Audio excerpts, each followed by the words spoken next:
seperti buatan Komandan Rema.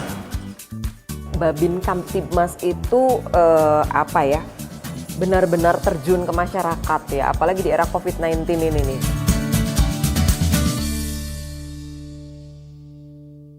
Babin Kamtibmas, tadi Pak Wadir mengatakan door to door ya, kepada masyarakat, bahkan satu orang polisi itu membawahi, mengayomi beberapa warga di satu RW, satu desa. Nah, yang menarik ini door to door-nya satu Babin Kamtibmas itu ngapain aja sih di era COVID-19 ini? Yang jelas efektifnya mereka di dalam menyampaikan pesan protokol kesehatan itu per rumah jadinya. Memastikan bahwa setiap rumah yang dikunjungi patuh protokol kesehatan. Karena langsung menyentuh si Babin sebagai tamu, dan selaku tamu akan diterima oleh tuan rumah. Nah itu, dan berapa pintu yang dikunjungi itu akan berpengaruh kepada seberapa disiplin lingkungan itu. Nah, dari strategi door to door system tadi. Nah, selain itu juga Babin Kamtibmas mendapatkan informasi banyak dari masyarakat tentang gangguan Kamtibmas ataupun potensi gangguan Kamtibmas, potensi kerawanan ataupun hal-hal lain yang menurut masyarakat itu mengganggu mereka. Jadi langsung pada kesempatan pertama, dan mereka menyampaikannya di rumah. Pada saat mereka menyampaikan di rumah, itu tingkat kepercayaan diri masyarakat untuk bicara itu tinggi. Lebih leluasa gitu ya, mereka seperti tidak ada dinding pembatas ya. Pak Babin tadi malam begini-begini. Bayangkan kalau mereka di luar, atau bayangkan kalau mereka datang ke kantor polisi, mungkin tidak selugas itu mereka bicara. Nah itu keuntungannya dari door to door system.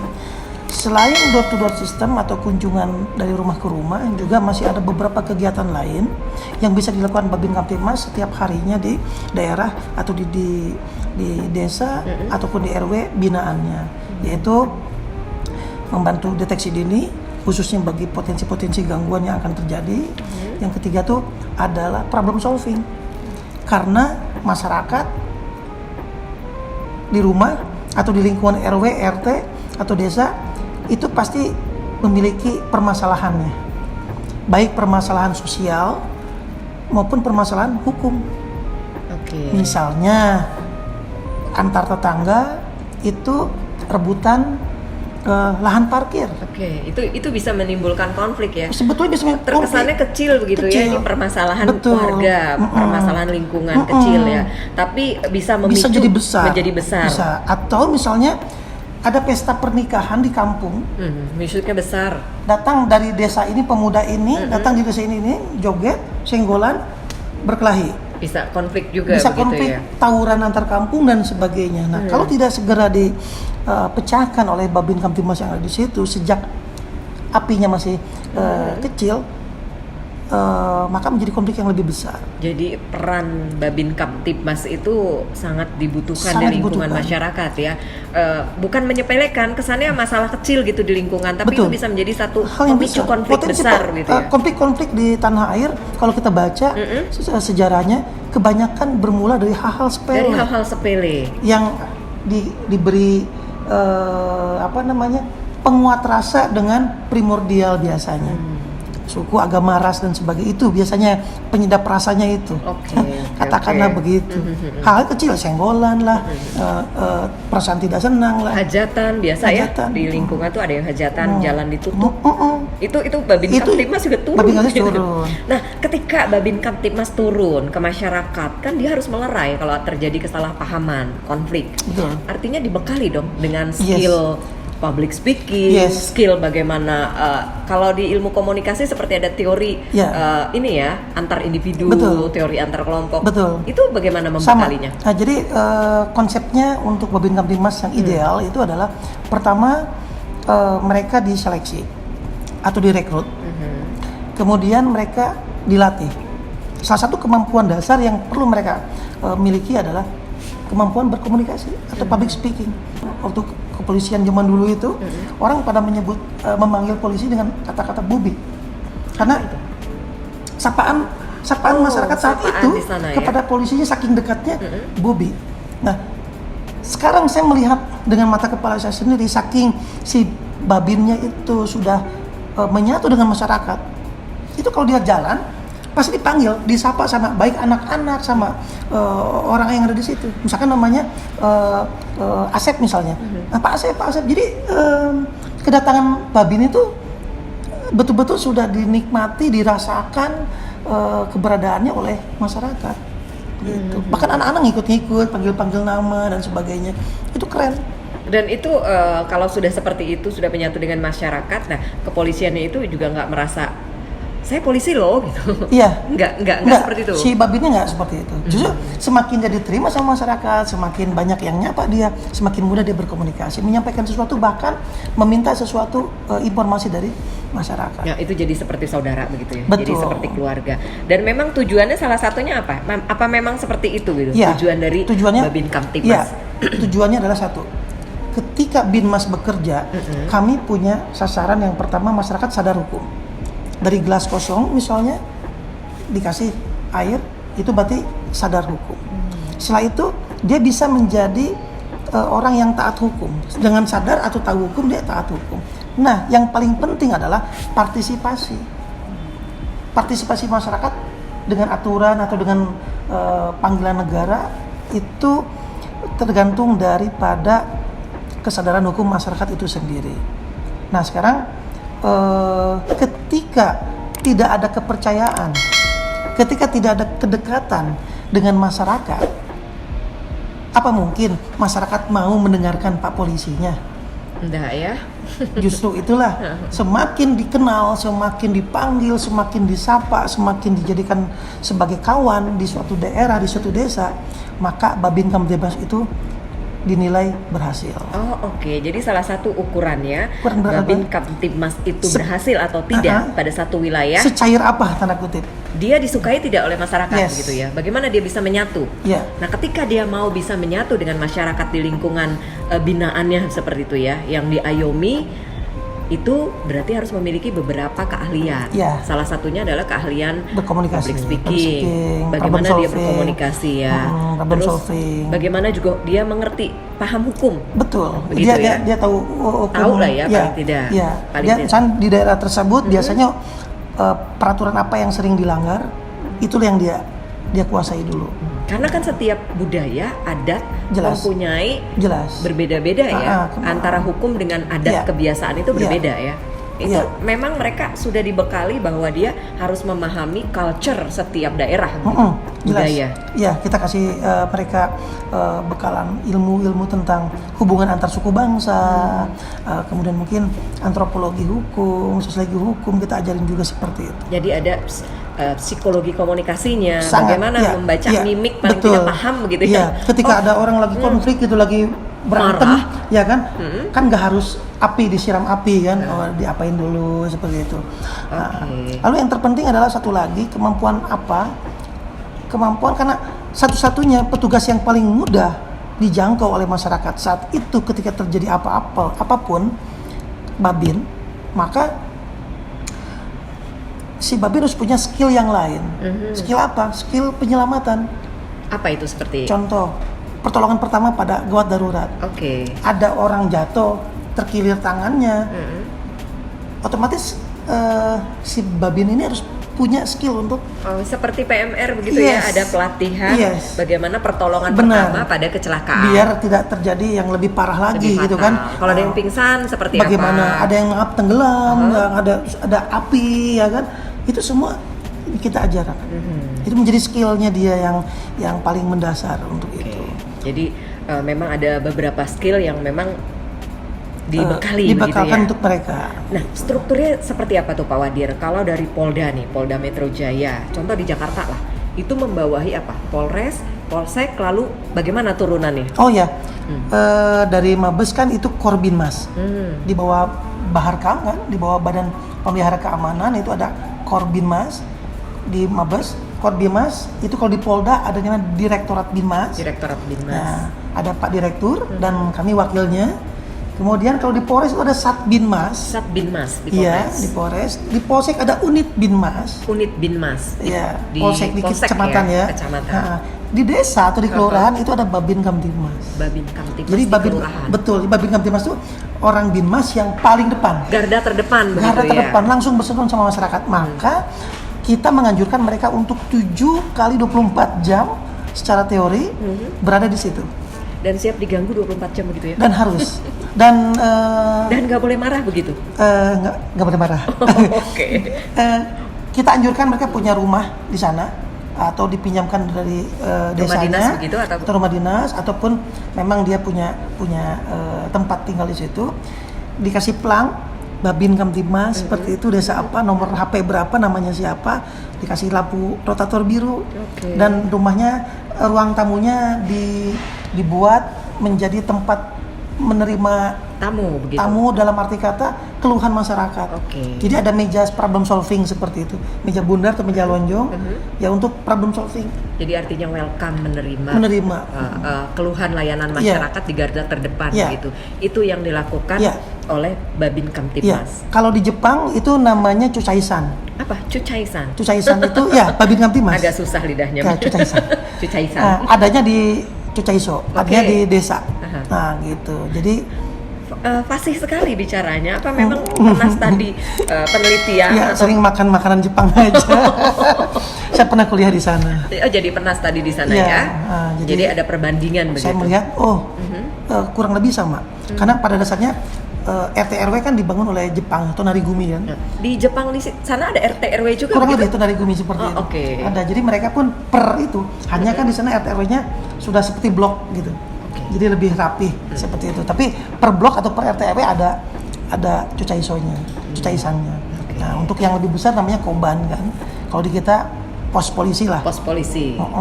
Ada 3 sampai 4 orang yang piket di sana untuk patroli, untuk menerima laporan dan sebagainya. Di kita juga kurang lebih polsek lah seperti itu. Perbandingannya, kalau ini kita karena kebetulan Pak Wadir pernah studi di sana, berarti paham juga bagaimana ya pola pengaturan atau peran dari Babin Kamtibmas. Nah, kalau di sana kendalanya apa? Terus di Indonesia perbandingannya kendalanya apa? Lebih berat di Indonesia kah? Pasti ada kendala dong.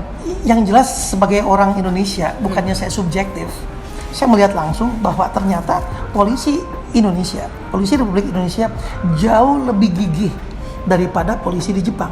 Kok bisa? Iya, karena polisi di Jepang masyarakatnya sudah tertata. Di zaman Edo saja mereka udah sekitar 200-an tahun mereka kepompong diri, tidak menerima orang luar sampai Yokohama dibuka. Artinya mereka sudah menata dirinya jauh lebih awal sebelum masa modern seperti ini. Sehingga polisi yang ada di sana menghadapi masyarakat yang sudah taat hukum. Kita mulai dari sadar hukum dulu, taat hukum, baru partisipasi. Di sana mereka tinggal main partisipasi. Di Indonesia sukunya macam-macam, budaya tadi dibilang suku bangsanya juga beda-beda budaya dan sebagainya, geografisnya juga lain-lain. Terus tingkat kesadaran hukum, taat hukum dan sebagainya itu masih fluktuatif atau juga masih beragam antar daerah, sehingga Pak polisinya luar biasa kerja kerasnya untuk itu. Itu Jadi salah satu kendalanya betul. ya. Jadi di kalau Indonesia. misalkan orang Indonesia, polisi Indonesia pindah jadi polisi Jepang, enteng, merem. Tapi Oh, seperti itu. betul. Tapi kalau polisi Jepang pindah ke Indonesia belum tentu bisa. Oh, oke. Karena uniknya bangsa Indonesia. Unik ya. Unik. Dari kasus demografinya, Demografinya, adat geografisnya dan budayanya. sebagainya itu beda menerapkan. Tapi bukankah terkenal masyarakat Indonesia adalah masyarakat yang tepok seliro begitu? Itu keuntungannya, itu kebanggaan kita. Tapi tidak setiap hukum positif langsung bisa diterapkan begitu saja di akar masyarakat kita. Karena berbeda-beda Beda-beda. demografi tadi ya. Maka dari itu berbeda nanti lokasi ya. betul, si Babin Kamtibmas juga memainkan peran menyelaraskan hukum positif dengan hukum adat yang dalam problem solving tadi. Oke, dalam penyesuaian itu. Pernah nggak sih Babin Kamtibmas di Indonesia ini mendapat award gitu, penghargaan dari negara lain? Oh banyak sebetulnya dari negara kita udah Bapak Presiden, Bapak Kapolri beberapa tahun itu juga memberikan banyak reward kepada para Babin Kamtibmas yang berprestasi. Paling tidak mereka sekolah menjadi perwira atau mungkin mereka naik pangkat atau promosi jabatan. ada juga yang diberangkatkan ke Jepang, diberangkatkan ke misalnya ke Korea atau kemana untuk belajar beberapa ilmu di sana, atau diberikan penghargaan lain dari misalkan lembaga-lembaga seperti Kompolnas, dari mana banyak sekali. Kalau melihat itu kan cemerlang sekali, sepertinya ada masa depan gitu ya. Tapi kalau dilihat di bawah, di grassroots bawah, garda terdepan Babin Kamtibmas ini, sepertinya masih ada nih yang perlu dapat perhatian dari pola hidup yang sederhana, Ya, yang jelas. prihatin seperti itu. Jelas. Kembali lagi. Jadi Babin di Jakarta, Wena. Kenapa? Kota. Sinyal ada dan sebagainya. Jadi Babin misalkan di Kalimantan, di pelosok, di perkebunan sawit misalkan, kebayang jalan masuknya saja kalau musim hujan dia bisa tenggelam motornya, lumpur. Dari situ saja kita sudah bisa lihat perjuangan masing-masing Babin tuh tergantung dari wilayahnya. Otomatis orangnya juga harus memiliki skill yang berbeda dan memang harus adaptif. Itu pengabdian yang luar biasa. Luar biasa. Ya. Karena kalau tidak menjiwai di sana nyerah gitu Nyerah. ya. Karena bayangkan membina satu desa. Kalau di Jakarta kan RW, beberapa kumpulan RW atau satu kelurahan masih enak. Lah di luar sana, mungkin di Kalimantan, di Sulawesi, apalagi mungkin di Papua, bisa saja satu desa itu terpecah-pecah, jaraknya berapa kilometer ke depan sana, menyusuri apa baru nyampe di RT berikutnya. Dan atau di itu dusun. menjadi beban, tanggung jawab, bukan beban lah ya, menjadi Tantangan jawab tersendiri bagi tantangan mereka, tersendiri iya. ya. Luar biasa ya, ternyata tidak seperti yang dibayangkan. Betul. Begitu. Jadi bukan selalu indah ya. Betul. Ada hal-hal pahit yang mereka Pengalaman harus jalani. kami di salah satu provinsi. Pernah juga Pak Wadir mengalami? Ya, sebagai Kapolres saya di sana di daerah Kayong Utara itu pulau-pulau. Sana ada 130. Kebayang antar pulau adalah dusun. Desanya di salah satu pulau terbesar. Bagaimana satu desa dengan beberapa pulau itu dia bina? Bagaimana nyebrangnya? Bagaimana dia nggak bisa balik hari itu? Artinya betul-betul dia menyatu. Bahkan pakaian seragam yang biasa kita lihat di sini mungkin saja tidak selengkap yang dimiliki di sana. Tambahkan dengan sepatu bootnya lah, atau mungkin dia menggunakan pakaian yang menyesuaikan dengan daerahnya di situ. Nah, kalau memang harus ada penyesuaian, sebetulnya mereka sarana prasarana itu disiapkan nggak sih? Sebetulnya disiapkan. Dari Polri disiapkan. Betul, tapi kan bertahap. Karena kan keuangan negara juga menyesuaikan. Jadi setiap tahun akan dikembangkan. Dalam proses perencanaan akan terus dikembangkan dan akan dilengkapi seperti itu. Pak Wadir, kita balik lagi nih di era pandemi COVID-19 ini. Sekarang proses belajar mengajar PJJ. Ya, jarak jauh. Kelas online. Kelas online. Kelas online, banyak seperti itu. Di mana peran Babin Kamtibmas saat itu? Yes, ini menarik. Pada saat awal-awal pandemi, kita dan kawan-kawan yang lain berpikir, aduh apa yang bisa kita lakukan nih untuk bantu masyarakat, khususnya untuk anak-anak yang BDR ya, belajar di rumah. Ternyata banyak kesulitan dari orang tua yang satu, kendala gadget.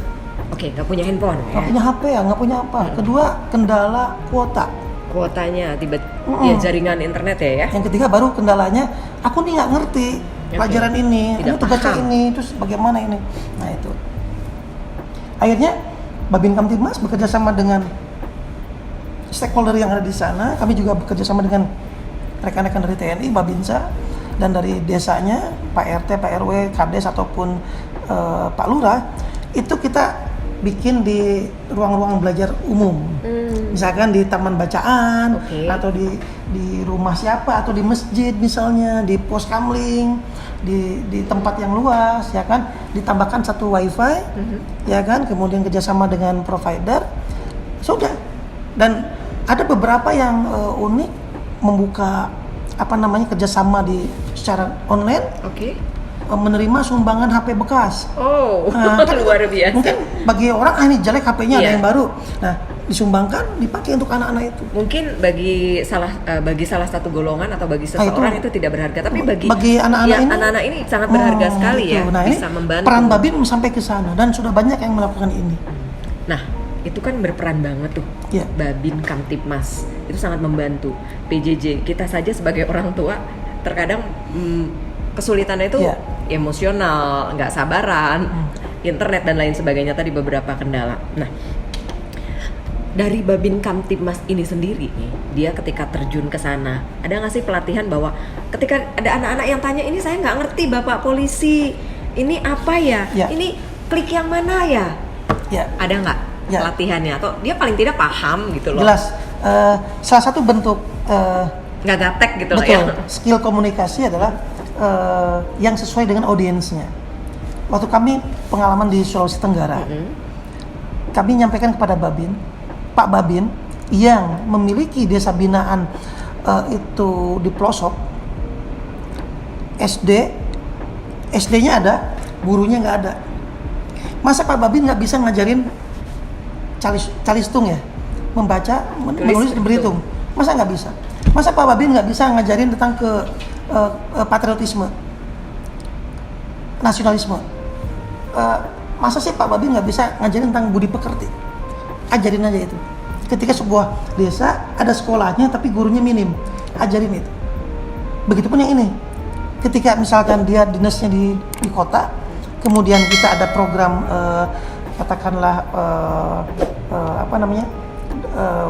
BDR bersama Pak Babin misalnya di situ ya, dia juga harus ngerti bagaimana mengoperasikan gadget untuk diajarin kepada anak-anak. Bahkan ada beberapa Babin yang kita dorong untuk mengerti kurikulum yang sekarang anak-anak. Oke. Jadi harus belajar juga ya. Iya, yang jelas kan ketika anaknya dikasih gadget bisa, anak-anak zaman sekarang kan dikasih gadget mereka gampang gitu kan. Ya. Tapi begitu pelajaran yang di dalamnya, dia nanya ke siapa? Pak Babin misalnya.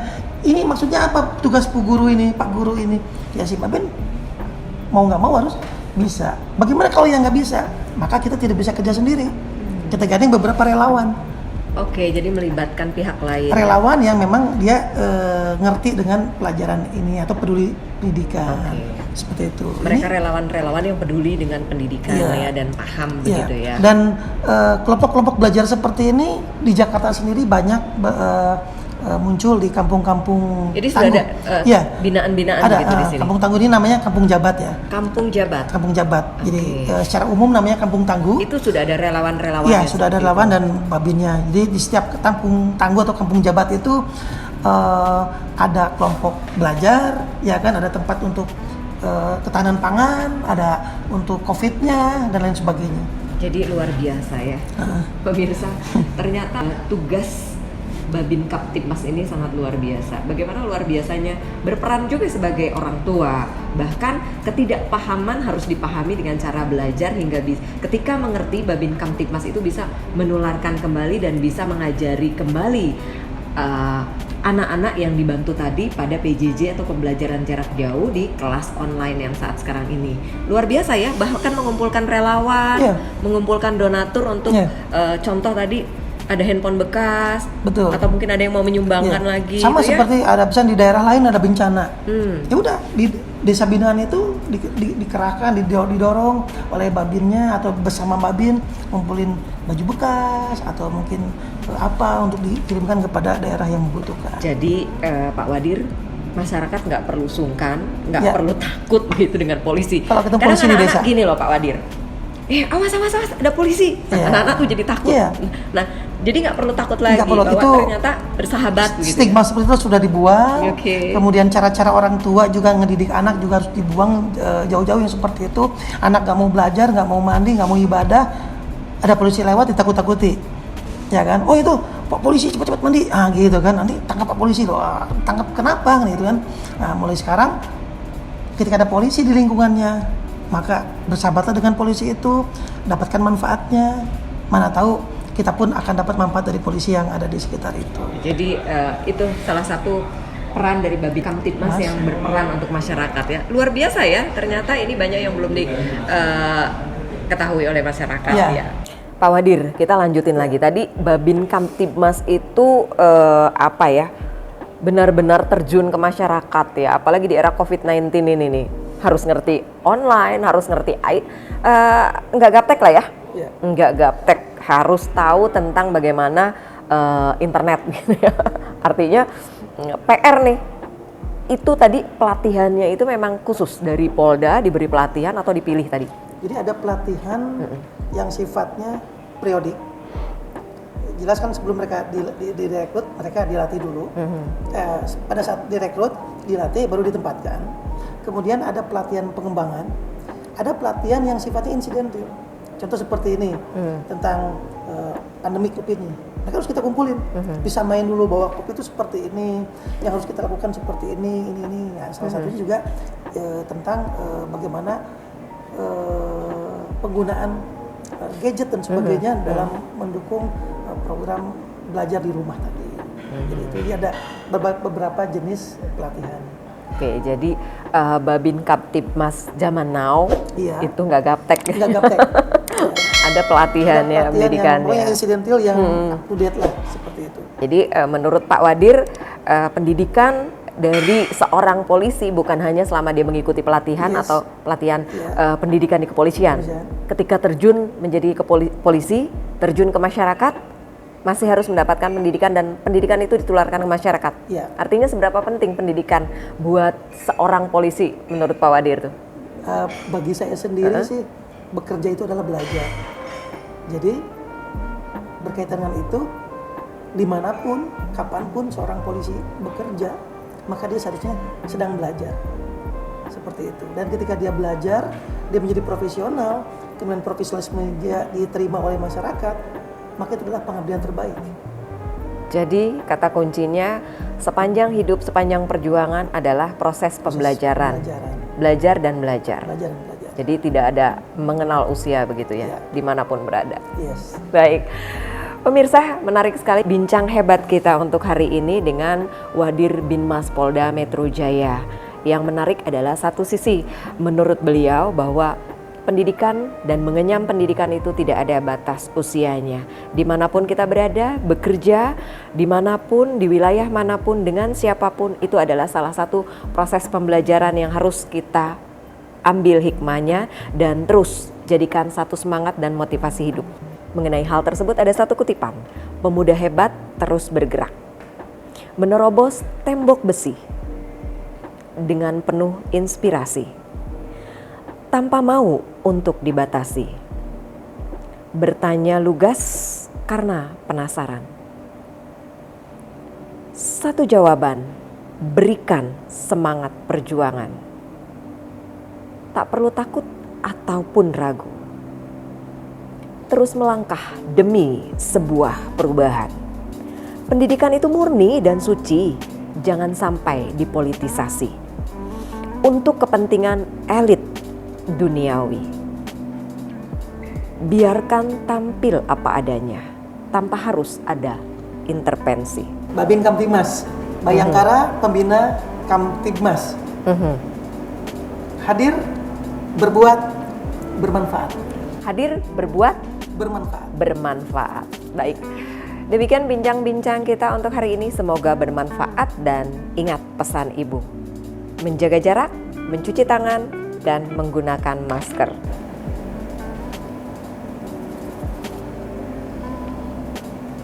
Terima kasih Pak Wadir. Sama-sama.